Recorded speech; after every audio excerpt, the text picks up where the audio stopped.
maintenant, il ne me reste qu'à vous souhaiter une bonne soirée. Donc, place à Stendhal, place à la Chartreuse de Paris.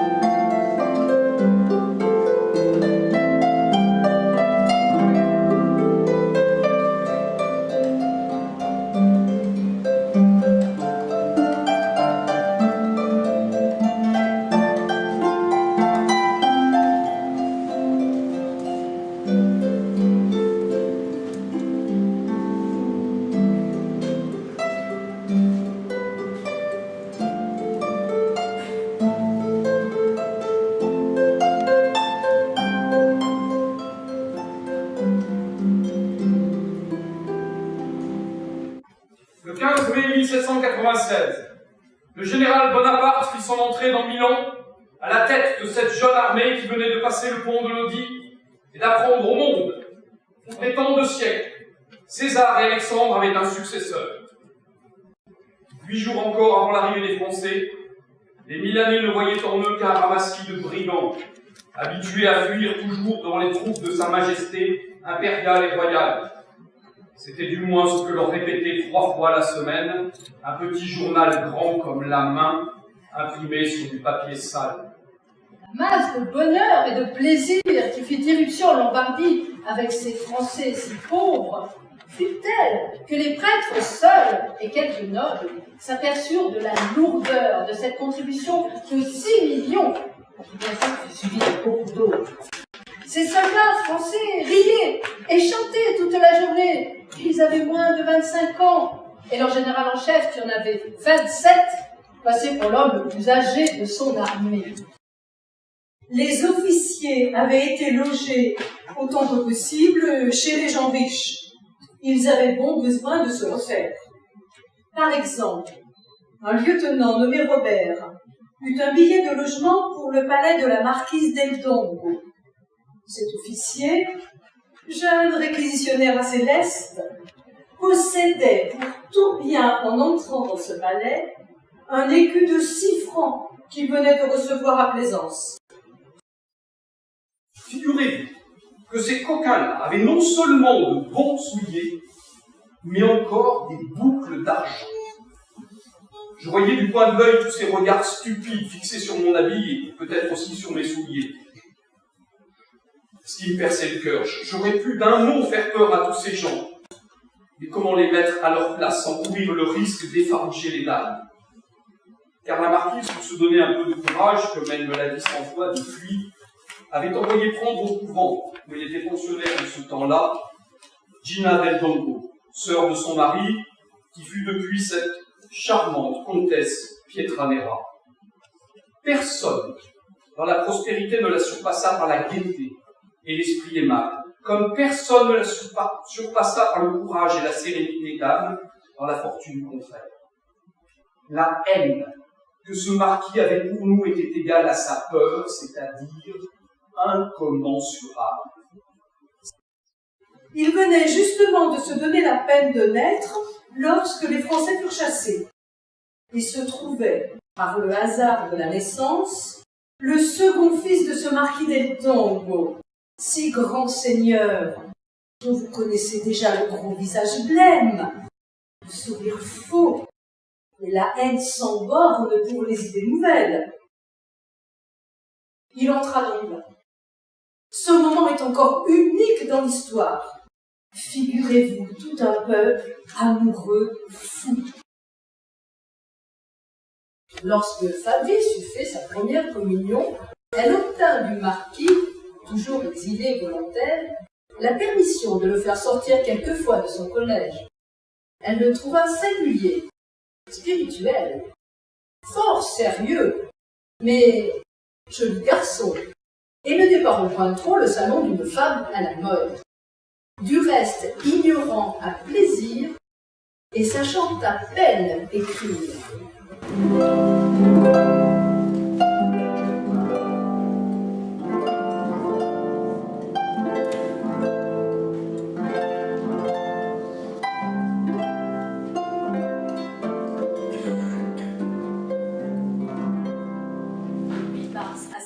matin, le marquis, revêtu de ses insignes, se faisait dicter par son fils aîné le brouillon d'une 3e dépêche politique.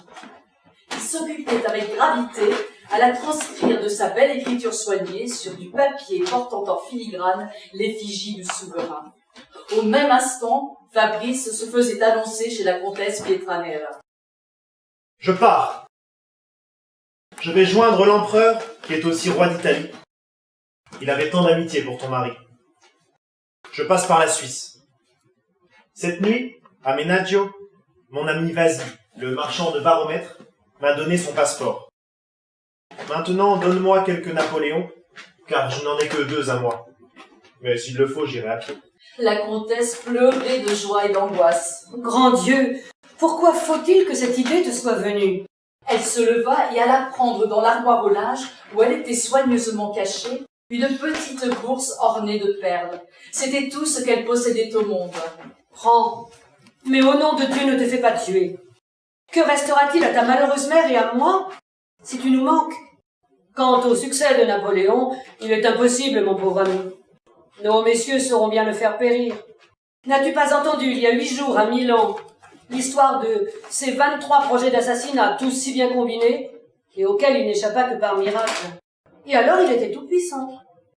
Et tu as vu que ce n'est pas la volonté de le perdre qui manque à nos ennemis. La France n'était plus rien depuis son départ. En te permettant d'aller le rejoindre, je lui sacrifie ce que j'ai de plus cher au monde. Ce jour-là, l'armée qui venait de gagner la bataille de Ligny était en pleine marche sur Bruxelles. Ils en pleuraient et prétendaient qu'on lui avait tout pris. Fabrice lui donna un écu et il trouva de l'avoine. « Mon cheval n'est pas beau, se dit Fabrice, mais n'importe, il pourrait bien se trouver du goût de quelque adjudant. » Et il alla coucher à l'écurie à ses pieds. Il trouva bientôt des vivandières, et l'extrême reconnaissance qu'il avait pour la geôlière de B le porta à leur adresser la parole. Il demanda à l'une d'elles où était le 4e régiment de hussards auquel il appartenait. « Tu ferais tout aussi bien de ne pas t'en te presser, mon petit soldat. Tu n'as pas encore la poigne assez ferme pour les coups de sabre qui vont se donner aujourd'hui. Encore, si tu avais un fusil, je ne dis pas, tu pourrais lâcher ta balle tout comme un autre. » Ce conseil déplut à Fabrice. Je vois le fameux. Vous êtes un jeune bourgeois, amoureux de la femme de quelque capitaine du 4e des hussards. Votre amoureuse vous aura fait cadeau de l'uniforme que vous portez, et vous courez après elle. Vrai comme Dieu est là-haut, vous n'avez jamais été soldat. Mais comme un brave garçon que vous êtes, puisque votre régiment est au feu, vous voulez y paraître, et ne pas passer pour un capon. Fabrice convint de tout. C'était le seul moyen qu'il eut de recevoir de bons conseils. J'ignore toutes les façons d'agir de ces Français. Et si je ne suis pas guidé par quelqu'un, je parviendrai encore à me faire jeter en prison, et l'on me volera mon cheval. D'abord, mon petit, conviens que tu n'as pas 21 ans. C'est tout le bout du monde si tu en as 17. C'était la vérité, et Fabrice l'avoua de bonne grâce. Ainsi, tu n'es pas même conscrit. C'est uniquement à cause des beaux yeux de la madame que tu vas te faire casser les os. Peste, elle n'est pas dégoûtée. Tu mériterais bien qu'après avoir empoigné ton Napoléon, je fisse prendre son grand trot à cocotte. Du diable, si ta rosse pourrait me suivre. Que ferais-tu, Nico, en me voyant m'étaler? Oh là, Margot, ton 6e léger sur la droite. Il faut que je te quitte, mon petit. Viens-t'en au 6e léger avec moi. Je comprends bien que je ne sais rien, mais je veux me battre et suis résolu d'aller là-bas, vers cette fumée blanche. Regarde comme ton cheval remue les oreilles. Dès qu'il sera là-bas, quelque peu de vigueur qu'il ait, il te forcera la main. Il se mettra à galoper, et Dieu sait où il te mènera. Fabrice, fort piqué, avoua cependant à sa nouvelle amie qu'elle avait deviné juste. Il faut absolument que tu viennes avec moi. Mais je veux me battre. Tu te battras aussi. Va, le 6e léger est un fameux. Et aujourd'hui, il y en a pour tout le monde. La figure de Fabrice, très pâle naturellement, prit une teinte verte fort prononcée. La cantinière, après avoir regardé le mort, dit comme en se parlant à elle-même, « Ça n'est pas de notre division ». Puis, levant les yeux sur notre héros, elle éclata de rire. « Ah, mon petit, en voilà du nanan. Descends de cheval, petit, et donne-lui une poignée de main pour voir s'il te la rendra. » Sans hésiter, quoique prêt à rendre l'âme de dégoût, Fabrice se jeta à bas du cheval et prit la main du cadavre qu'il secoua ferme. La vivandière va me croire un lâche. Aujourd'hui, tu resteras avec moi. Tu vois bien qu'il faut que tu apprennes le métier de soldat. Et ce champ était jonché de cadavres. « Les habits rouges! Les habits rouges !» criaient avec joie les hussards de l'escorte. Et d'abord, Fabrice ne comprenait pas. Enfin, il remarqua qu'en effet, presque tous les cadavres étaient vêtus de rouge. Une circonstance lui donna un frisson d'horreur. Il remarqua que beaucoup de ces malheureux habits rouges vivaient encore. Ils criaient, évidemment pour demander du secours, et personne ne s'arrêtait pour leur en donner. Comment ne l'avez-vous pas vu? Quel bonheur de faire réellement la guerre à la suite de ce héros. C'était pour cela que j'étais venu en France. J'en suis parfaitement le maître, car enfin, je n'ai d'autre raison pour faire le service que je fais que la volonté de mon cheval qui s'est mis à galoper pour suivre ses généraux. Les longues crinières pendantes que portaient à leur casque les dragons de la suite l'empêchèrent de distinguer les figures. Ainsi, je n'ai pu voir l'empereur sur un champ de bataille, à cause de ces maudits verres d'eau de vie. Vers t'avertir ces êtres qui se croyaient malheureux, que le temps venait. C'est dans ton appartement qu'il faut cacher notre hussarde. Vous m'avez déjà sauvé la vie une fois en me recevant au moment où j'allais tomber mourant dans la rue. Sauvez-la moi encore une fois en me donnant les moyens de rejoindre ma mère. En ce moment, les filles de l'hôtesse se mirent à fondre en larmes. Elles tremblaient pour Fabrice. Et, comme elles comprenaient à peine le français, elles s'approchèrent de son lit pour lui faire des questions. Elles discutèrent en flamand avec leur mère, mais à chaque instant, des yeux attendris se tournaient vers notre héros. Il s'agit de choisir la meilleure façon de mettre en défaut cette terrible police de Milan. On suivait cette idée. Et le marquis et son fils aîné remarquèrent le jour d'après que la marquise était sans cesse dans la chambre de sa belle-sœur. Un maréchal des logis qui était resté un peu en arrière s'approcha de la voiture en trébuchant et dit d'une voix qui avait l'air de sortir du cabaret: « Je suis fâché de la mission que j'ai à remplir, mais je vous arrête, général Fabio Conti. » Fabrice crut que le maréchal des logis lui faisait une mauvaise plaisanterie en l'appelant général. « Tu me le paieras, » se dit-il. Il regardait les gendarmes déguisés et guettait le moment favorable pour sauter à bas de la voiture et se sauver à travers champs. « Montrez vos passeports sans raisonner, » reprit le maréchal des logis, piqué de la gaieté générale. Fabrice, qui rôdait autour de la voiture, s'approcha pour aider la jeune fille à monter. Celle-ci s'élançait déjà sur le marchepied. « Je suis le général Fabio Conti, chambellan de son Altesse Sérénissime, Monseigneur le Prince de Parme. Je trouve fort inconvenant qu'un homme de ma sorte soit traqué comme un voleur. »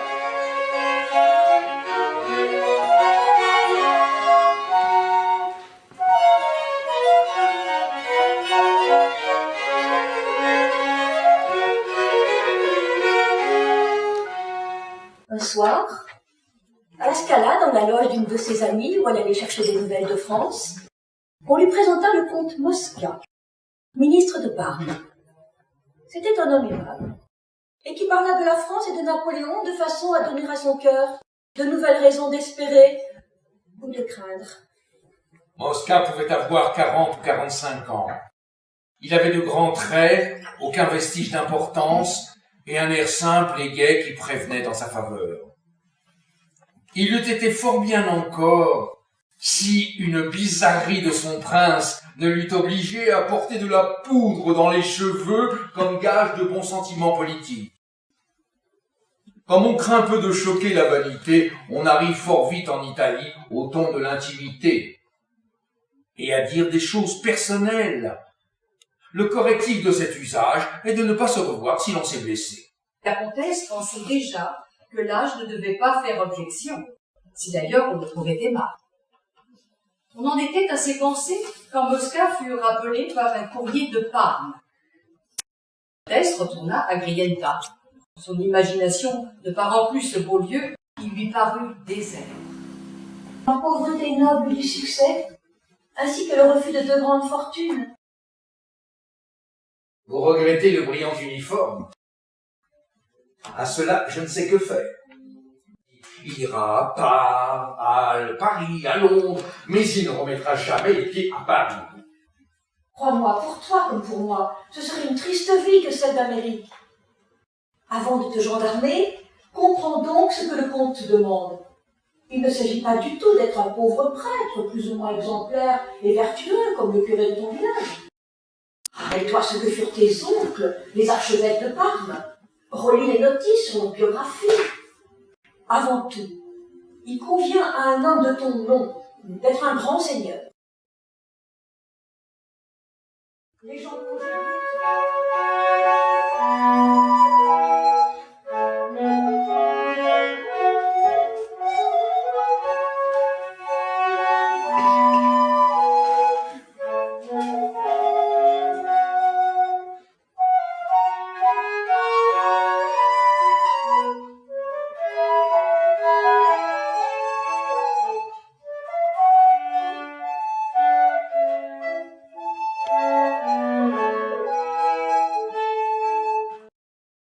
Après une année d'études, personne ne disait que c'était un homme d'esprit.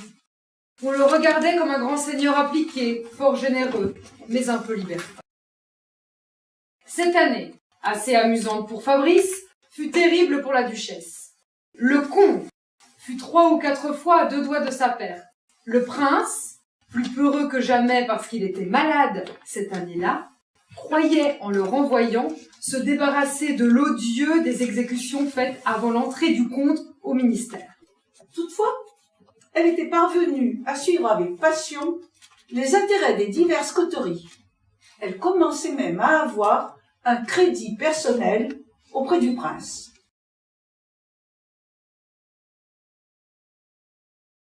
Un jour que pour être agréable au comte, il surveillait des fouilles dans la campagne, il vit passer en voiture Mariette, la petite actrice qu'il aimait, accompagnée du sinistre Giletti. Giletti, jaloux, se jeta sur Fabrice, et Fabrice, en se défendant, le tua. C'était, semble-t-il, un incident sans importance. Combien de Giletti nos ancêtres n'ont-ils pas envoyé dans l'autre monde? Disait la duchesse au comte Mosca, sans que personne ne soit mis en tête de leur en faire un reproche.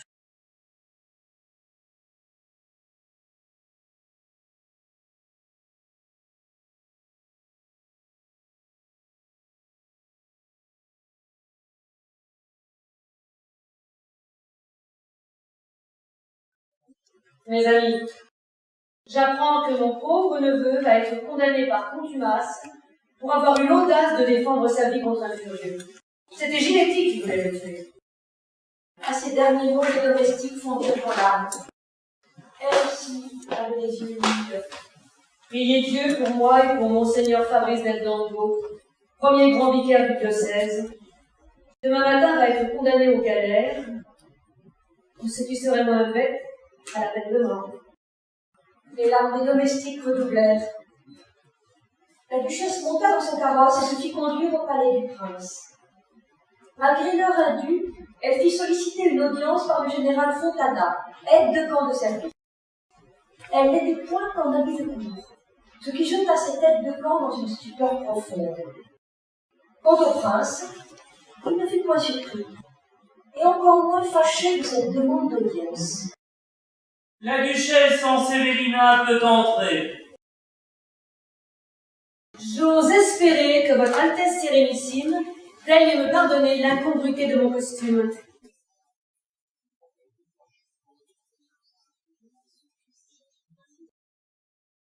Le pauvre Fabrice, garni de menottes et attaché par une longue chaîne à la sédiola même dans laquelle on l'avait fait monter, partait pour la citadelle de Parme, escorté par 8 gendarmes. circonstancié de la remise qui m'est faite du prisonnier par le digne podestat de Castelnova. Croyant savoir que c'était surtout la duchesse Sanseverina qui avait empêché son maître, le gouverneur, de devenir ministre de la guerre, il fut d'une insolence plus qu'ordinaire envers le prisonnier. Il lui adressait la parole en l'appelant Voy. Le plaisant jésuite.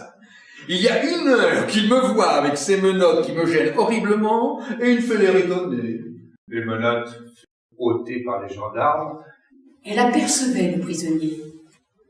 Qui m'eût dit, pensait-elle, que je le reverrais pour la première fois dans cette triste situation, quand je le rencontrais sur la route du lac de Goût. Fabrice sortait du bureau escorté par 3 gendarmes. On le conduisait à la chambre qu'on lui avait destinée. Clélia regardait par la portière. Le prisonnier était fort près d'elle. Fabrice leva les yeux et rencontra le regard de la jeune fille. Il fut frappé surtout de l'expression de mélancolie de sa figure. Quelle expression de pensée profonde. On a raison de la comparer à la duchesse. Quelle physionomie angélique.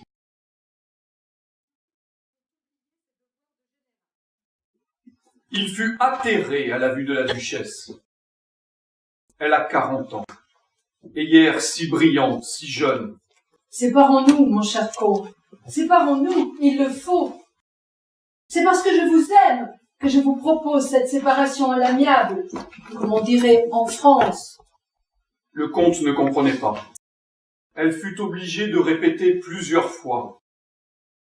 Il devint d'une pâleur mortelle et, se jetant à genoux auprès de son lit, il dit tout ce que l'étonnement profond et ensuite le désespoir le plus vif peuvent inspirer à un homme d'esprit passionnément amoureux. Vous osez me parler de départ, et Fabrice est ici? Non, cher ami, je ne vous dirai pas que je vous ai aimé avec cette passion et ces transports que l'on n'éprouve plus, ce me semble, après 30 ans, et je suis déjà bien loin de cet âge. Les temps sont finis. Je suis une femme de 37 ans. Je me trouve à la porte de la vieillesse. J'en ressens déjà tous les découragements. Et peut-être même suis-je voisine de la tombe. Mon cœur est éteint par cet affreux malheur. Je ne puis plus aimer. Je ne vois plus en vous, cher comte, que l'ombre de quelqu'un qui me fut cher. C'en est fait. Elle n'a plus d'amour pour moi. Je ne vous reprocherai point d'avoir omis les mots « injuste procédure » dans le billet que vous écrivîtes et qu'il signa. C'était l'instinct de courtisan qui vous prenait à la gorge. Comme je compte seul diriger ma conduite à l'avenir, je veux me séparer de vous à l'amiable, c'est-à-dire en bonne et vieille amie. Je puis vous jurer, sous le bonheur de Fabrice, que jamais je ne vous ai fait une infidélité, et cela en 5 ans de temps. C'est bien long. Le comte sortit au désespoir du palais Sanseverina. En rentrant chez lui,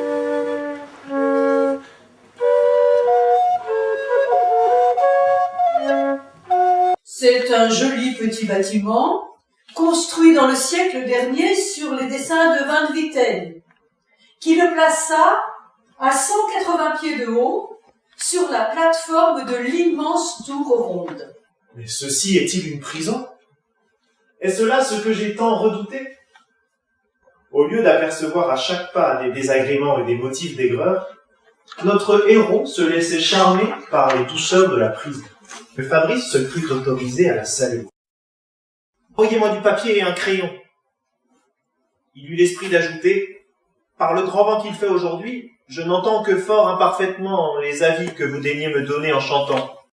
Le son du piano couvre la voix. » Fabrice fut transporté de joie en voyant enfin établi, après 3 mois de soins, ce moyen de correspondance qu'il avait si vainement sollicité. Jusqu'au 3 août de l'année passée, je n'avais éprouvé que de l'éloignement pour les hommes qui avaient cherché à me plaire. Je trouvais au contraire des qualités singulières à un prisonnier qui, le 3 août, fut amené dans cette citadelle. J'éprouvais, d'abord sans m'en rendre compte, tous les tourments de la jalousie. Êtes-vous décidé à épouser le marquis Crescenzi dès que je n'y serai plus? Ah Dieu! Quelle âme me croyez-vous? Mais jurez, ou je n'aurai plus un instant de paix. Eh bien, je jure de me sauver d'ici le jour que Madame Sanseverina l'ordonnera. Et quoi qu'il puisse arriver d'ici.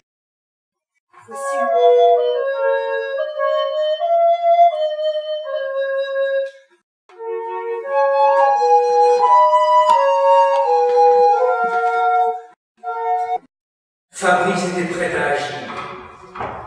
Il fit un signe de croix, puis attacha à son lit la petite corde destinée à lui faire descendre les 35 pieds qui le séparaient de la plateforme où était le palais. Il arriva sans encombre sur le toit du corps de garde, occupé depuis la veille par 200 hommes de renfort. Par malheur, les soldats, à minuit 3/4 qu'il était alors, n'étaient pas encore endormis. Pendant qu'ils marchaient à pas de loup sur le toit des grosses nuits creuses, Fabrice les entendait qui disaient que le diable est sur le toit et qu'il fallait essayer de le tuer d'un coup de fusil. Il monta sur ce même parapet et pria Dieu avec ferveur. Enfin, il se mit à descendre cette étonnante hauteur. Il agissait mécaniquement. Pendant qu'il se relevait et cherchait à se reconnaître, il se sentit saisi par 2 hommes. Il eut peur un instant. Mais bientôt, il entendit prononcer près de son oreille et à voix très basse « Ah, Monsignor, Monsignor !» Il comprit vaguement que ces hommes appartenaient à la duchesse. Aussitôt, il s'évanouit profondément.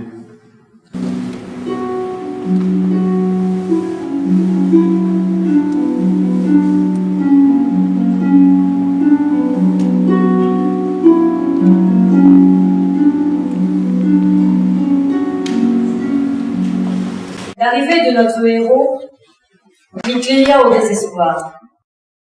La pauvre fille, pieuse et sincère avec elle-même, ne pouvait se dissimuler qu'il n'y aurait jamais de bonheur pour elle, loin de Fabrice. En regardant Fabrice, elle se trouva mal et tomba sur une chaise à côté de la fenêtre, avec un verrou qui se trouvait sous sa main.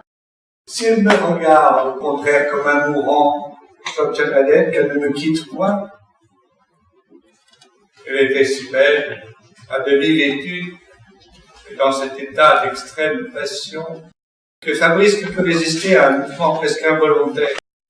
Aucune résistance ne lui fut opposée. Le jeu du prince terminé, les dames se levèrent pour passer dans la salle du souper. Il y eut un peu de désordre. Fabrice se trouva tout près de Clélia. Il s'approcha d'elle, prononça à demi-voix, et comme se parlant à soi-même, 2 vers de ce sonnet de Pétrarque qu'il lui avait envoyé l'Agde-Major, imprimé sur un mouchoir de soie. Elle résista avec fermeté aux instances du marquis et de tous les amis de la maison qui ne concevaient pas qu'elle n'allât point voir Monseigneur del Gango devenu un prédicateur étonnant. Il était si maigre, si pâle, tellement consumé, que les yeux de Clélia se remplirent de larmes. Fabrice était trop amoureux et trop croyant pour avoir recours au suicide. Mais il avait trop d'esprit pour ne pas sentir qu'il avait beaucoup à réparer. Peu de jours après la mort de Clélia, il signa plusieurs actes et se retira à la Chartreuse de Parme, située dans les bois voisins du Pau, à 2 lieues de Sacca.